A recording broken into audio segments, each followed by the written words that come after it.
Шүлтийн металлуудын химийн шинж гэсэн хичээлийг бүгдээрээ өнөөдрийн хичээлээр үзье.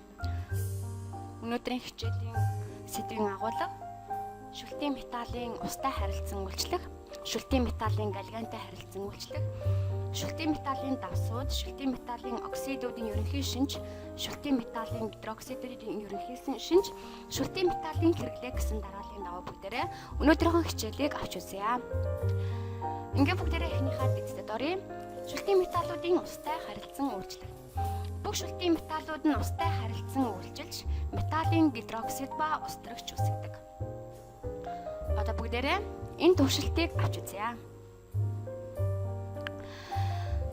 Металл натрийг усан дуусгад шин чанарыг нь бүгдээрээ судалцгаая. Металл натраас бага зэрэг эрчмийг аваад түүнд наалдсан тосыг нь ялгаж, устай стакан руугаа болгоомжтой хийцгээе. Стакана хэд дамжуулах шилэн хоолойд холбъё. Металл хайлах уруулын турш ялгарч буй энергийг бид харж байна. Бүх металл натр усч дуусгад бүгдээрээ шилэн хоолойгоо салгая. Ингээд устрагч ялгарсан хуруу шилэндээ цогсон замгал оруулахад тас гэсэн дуу гарч байгаа нь уруулаас устрагч ялгарсныг илтгэж байна. Үүссэн усмалдаа пинолетлин индикаторыг хийцгээе бүгдээрээ. Индикатор хийхэд ягаан өнгийг үзүүлж байна. Уусан усмал шүлтлэг гэдгийг харуулж байна. Ингээд туршилтаас натр болон усны хооронд хуруулаар натрийн OH ба устрагч үүсч байгааг илтгэж байна. Натрийн OH нь ионт нэгдэл бөгөөд усан усмалдаа натрийн нэмэгц нэгтэй ион, гидроксидын хасах цэнэгтэй ион үсгэн диссоцдагдаг. Үүний үр дүнд хүчтэй шүлт үүссэн байна. Ингээд уруулын туршилтын баруун гар талд нь туршилтаар хийсэн уруулыг химийн уруулын тэгштэйгээр илэрхийлсэнийг та бүхэн харж байна.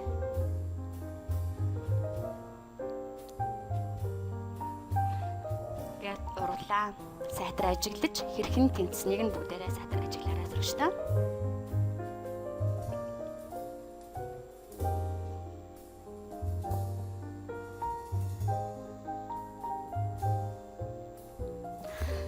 Ингээд сурагч та бүхэндээ баярлалаа. Дараачихан сэдвээр оръё. Үтсэн сэдв ашиглан өөрсдөө шалгаарай. Урлын талд хоёр талд адил элемент байхыг санаж урлын тэгшгэлийг гүйцэн бичээрэй. Ингээд та бүхэнд 3 урал өгсөн байна. Сурагчид та бүхэндээ дасгалтай амжилттай хүсдэгийг хүсье.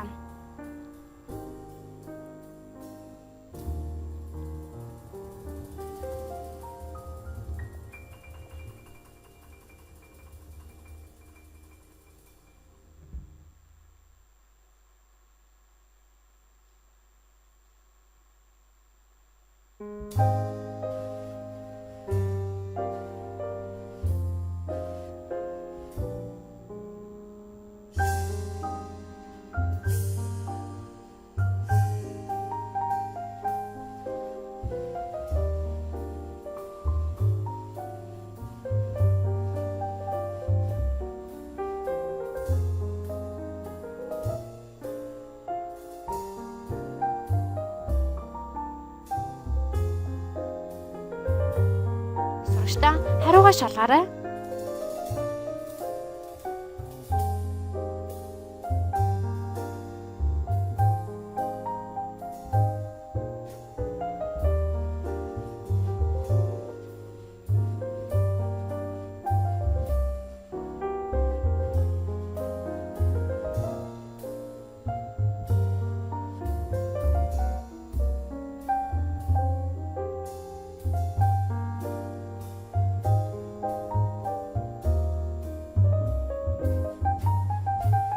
Бүгдийг дасгалаа амжилттай гүйцэтгэсэн гэдэгт бүрэн итгэлтэй байна. Дараагийн сэдвүүгээ бүгдээрээ орцгоё. Шүлтийн металлуудын галгантай харилцан үйлчлэг. Бүх шүлтийн металл нь галгантай нэгдэж давс үүсгэдэг. Ингээ бүгдээрээ туршилт дээр гарч үзье. Холоороор дүүрсэн стаканд бүгдээрээ натр тавьсан халбыг бүгдээрээ хийж металлын шатах уруулыг бүгдээрээ ажиглацгаая. Урлын бүтээгдэхүүн хлорид үүсэж байгаа бөгөөд урлагийн бүтээгдэхүүн болох натрийн хлорид нь цагаан өнгөтэй утаа үүсгэн явагдаж байгаа бөгөөд шилэн савны ханд байгаа цагаан зүйл нь бодсон натрийн хлорид гэсэн үг юм. Ингээд натрий ба хлоридын хооронд хурал натрийн хлорид үүсгэн нэгдэх хурал явагдсныг илтгэж байна.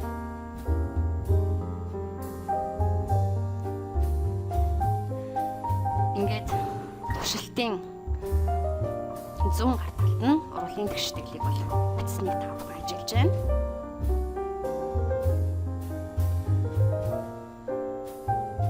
Шүлтийн металлуудын галгантай харилцан ажил ерөнхий урлагийн тэгшдэг ба өвгөн урлагийн тэгшдэглийг та бүхэн ажиглаж харж байна.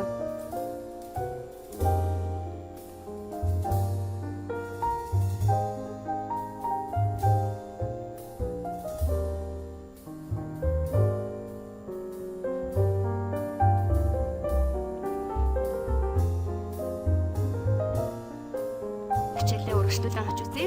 Шүлтийн металлын галганы давсууд нь бутор, хлор, бром, йодын ионы агуулдаг нийлмэл нэгдэл юм. Бүгдээрээ жишээ болгон металл натр ба хлороос тогтсон хоолны давсыг бүгдээр хацгаая.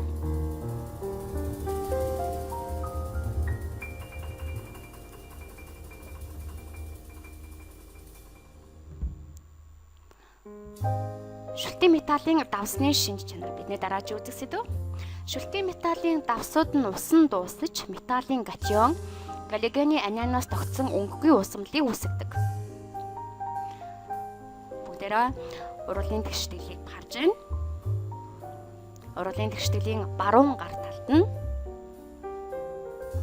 урлагийн тэгшдэглийн тайлбарыг та бүхэн харж байна.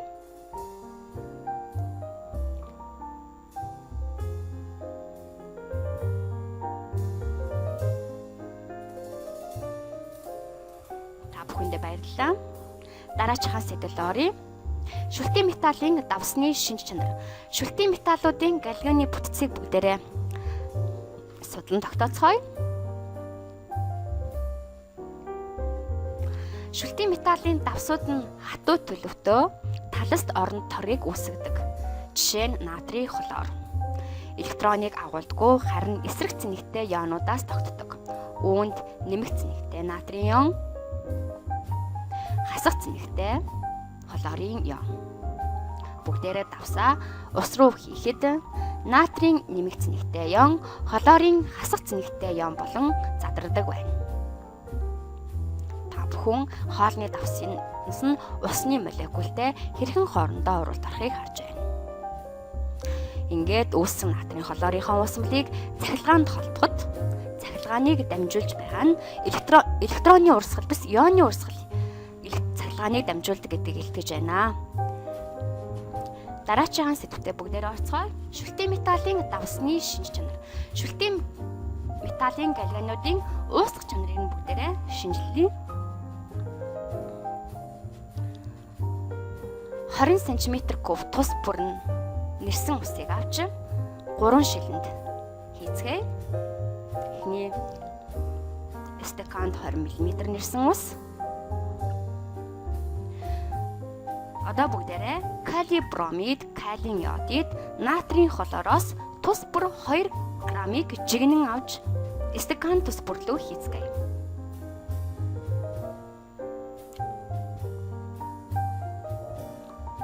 Натрийн хлорид,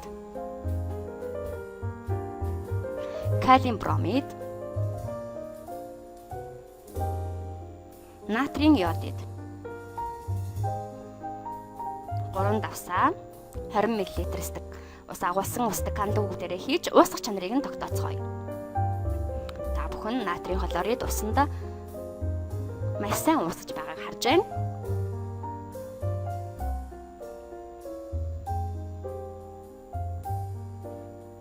Калийн бромид мөн усанд маш сайн уусгаж байна.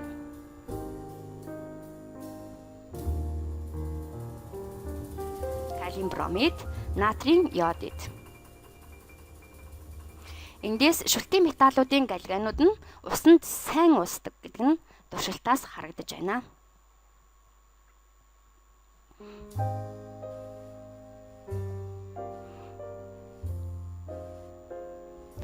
Ингээд сурагчид та бүхэндээ баярлалаа. Өөрсдөө шалгаараа сурагчдаа дараах явны уруулын тэгштгэлүүдийг гүйцэн бич. Бидэнд 3 урал бичсэн байгаа. 3 уралдаа гүйцэн бичээхийн тулд 100 гарт толд байгаа сонголтуудаас сонгож бичээрэй сурагчдаа. Та бүхэндээ амжилт хүсье.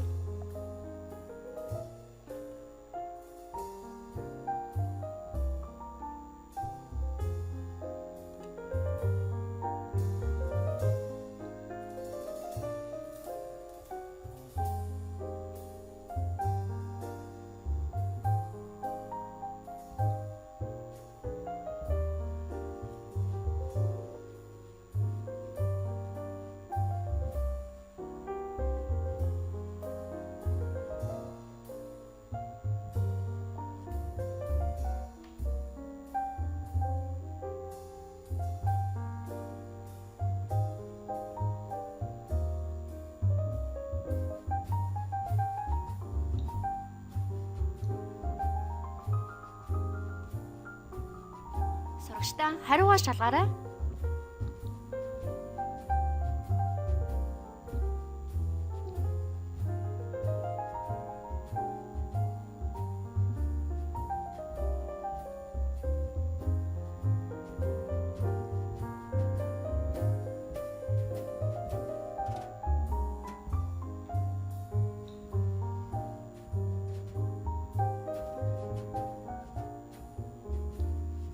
Сурагчид та бүхнийг тасгалаа амжилттай гүйцэтгсэн гэдэгт бүрэн итгэлтэй байна. Дараагийн сэдэв рүү орцгоё. Шүлтийн металлын хүчил төрөгчтэй харилцан үргэлжлэх урал. Шүлтийн металлууд агаарт шатаж цахан өнгөтэй хатуу бодис үүсгдэг. Бүгдээрээ урлын тэгштгэлийг харж байна. Урлын тэгштгэлийн баруун гар талд урлын тэгштгэлийн өгөн тэгштгэлийг харж байна.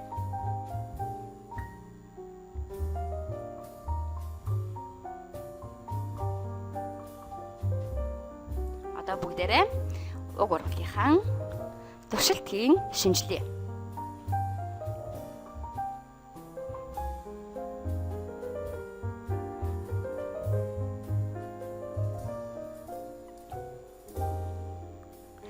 Лити ба хүчил төрөгчийн хооронд хуруулыг бүгдээрээ шинжилье. Хүчил төрөгчөөр дүүрсэн стакан руу шатаж байгаа литийг бүгдээрээ хийцгээе. Урал маш хүчтэй гэрэл үүсгэн явагдаж байгааг та бүхэн харж байна. Стаканы дотор хан дээр цагаан өнгийн бодис үүсч байгаа нь литий 2O буюу литийн гидроксид. Энэ уруулаар литийн оксид үүсгэхэд литий ба хүчил төрөгчийн хооронд нэгдэх урал явсан байна.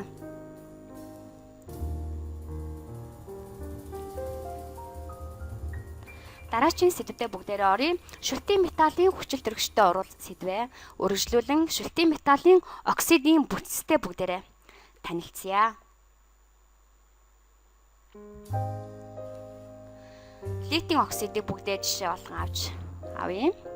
Литийн нэмэгц нэгтэй ион хүчил төрөгчийн хасах цэнэгтэй ионоос тогтдог. Бүгдээрээ татат бодисыг усан дуусгая. Ингээд ус болон литийн оксидын хоорондох дотоод бүтцийг та бүхэн харж байна. Усны ионы үр дүнд литийн катион, гидроксидны анион үүсдэг байна. Энэ уруулын үр дүнд шүлтийн металлын оксид нь устай уралд орж шүлтийн металлын гидроксид үүсдэг. Ионы уруулын тэгштгэлийг та бүхэн харж байна. Гидроксид ион үүсдэг. Та бүхэн молекулын тэгштгэлийг харж байна.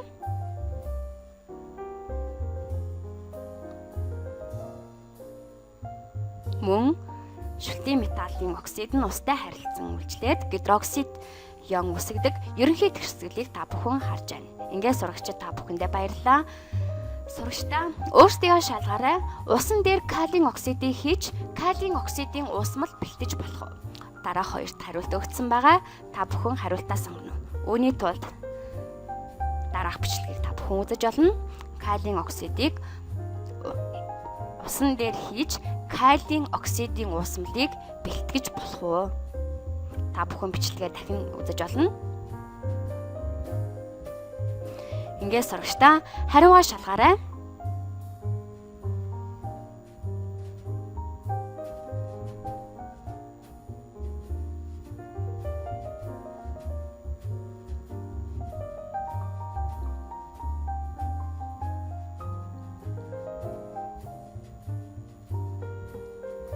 Сурагчид та бүхнийг тасгалан амжилттай гүйцэтгэсэн гэдэгт бүрэн итгэлтэй байна.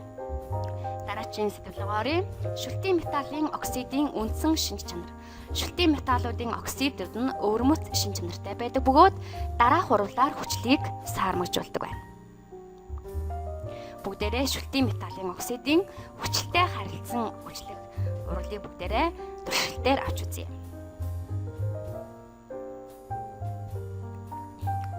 Шүлтийн металлуудын оксидууд нь гол үндсэн шинж чанар байдаг. Энэ нь хүчлийг саармагжуулдаг гэсэн үг юм. Дараах туршилтаар бүгдээрээ үүнийг ажиглая. Давсны хүчлэлээр индикатор тавья. Индикаторын өнгө улаан болж байгаа та бүхэн ажиглаж байна. Уг уусмал дээрээ шүлтийн оксидыг нэмье.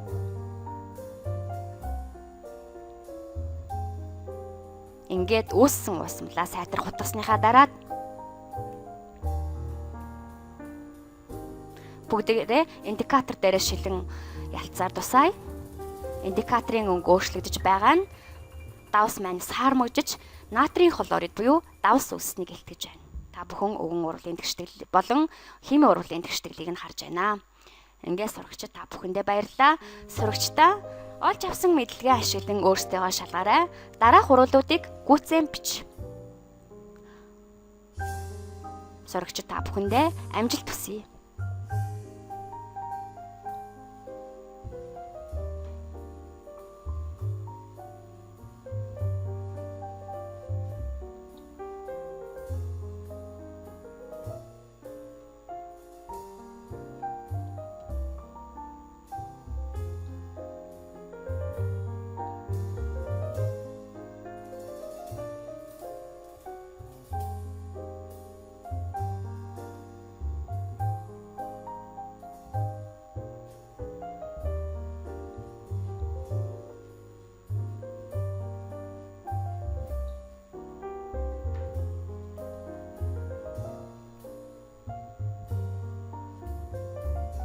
Сурагчдаа хариугаа шалгаарай.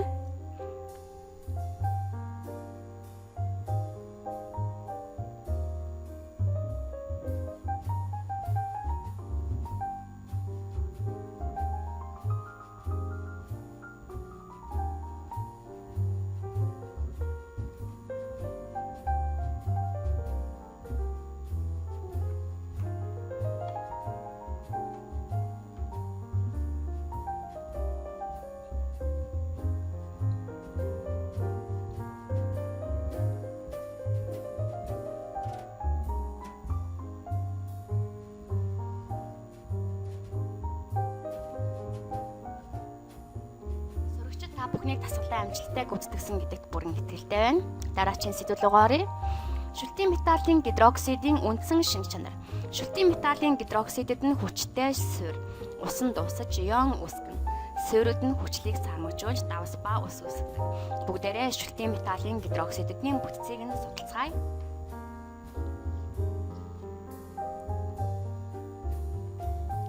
Бүгдээрээ натрийн оошийг авч усан дуусгахад натрийн нэмэх цэнэгтэй ион, гидроксидын хасах цэнэгтэй ион болон дисацлагдгийг та бүхэн харж байна. Натрийн гидроксид нь хүчтэй шүлт бөгөөд та бүхэн уг уруулыг харж байна. ЛТОш, рубидиос, натриош эдгээр нь маш хүчтэй суурьуд байдаг байна. Дараагийн хичээлдээ оръё бүгдээрээ. Шүлтийн металлуудын гидроксидын үндсэн шинж чанар. Шүлтийн металлын гидроксидд нь хүчтэй суурь, усан дуусаж ион үүсгэн. Суурьуд нь хүчлийг сармагжуулж давс ба ус үүсгэдэг. Бүгдээрээ туршилтыг авч үзье. Бүгдээрээ давсны хүчлийг авъя. Дээр нь хэдэн тусал бинол этиленийг тусаая.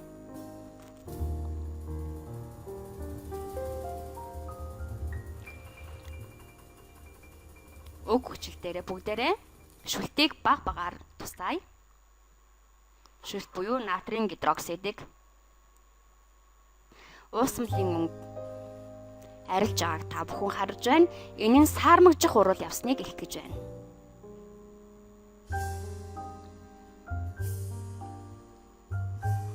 шүлтийн металлуудын гидроксидд нь ихээр хүчтэй суурь бөгөөд саармагжих уралд ордог байна. Ингээд сурагчдаа дараачийн сэдвлүү бүгдээрээ орцгоё. Өөрсдийгөө шалгаарай. Дараах өөрчлөлт явагдахад ямар уруулж хэрэгтэй вэ? Ингээд та бүхэн нийт 3 уруулж заах нь байна. Ингээд дасгалын баруун гар талд байгаа сонголтуудаас сонголтоо хийгээрэй. Сурагчид та бүхэндээ амжилт хүсье.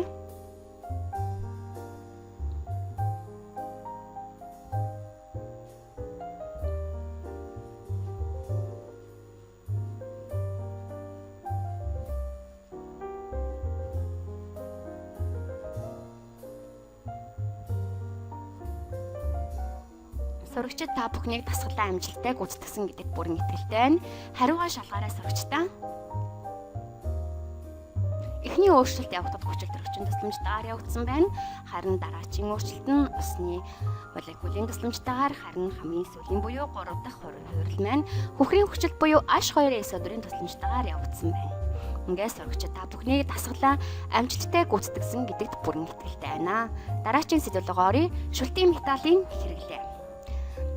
Шүлтийн металлууд нь химийн идэвхтэй учраас хэрэглээ багатай байдаг. Харин түүний нэгдлүүдийг өргөн хэрэглэдэг. Бүгдээрээ натраар хийсэн гэрлийг харцгаая.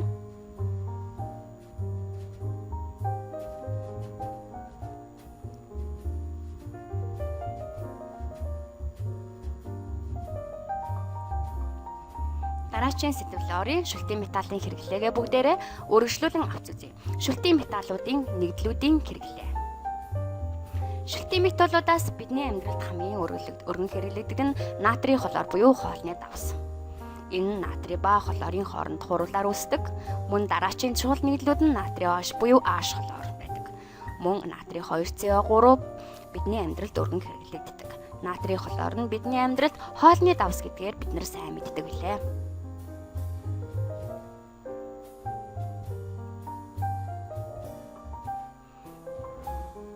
Харин натрийн H-ыг төрөл бүрийн будаг болон цаас үний үйлдвэрүүдэд өргөн хэрэглэгддэг байна. Натрийн H-ыг төрөл бүрийн угаалгын нунтаг болон цэвэрлэгч бодисуудыг хийхэд өргөн хэрэглэдэг.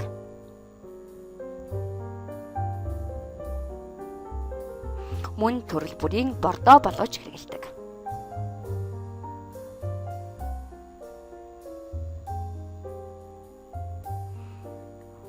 Хамгийн элбэг тохиолддог бордоо бол калий хлор буюу калий NO3 гэсэн бордоо байдаг. Мөн калий NO3-ыг баяр ёслолын үеэр салют болгон хэрэглэдэг.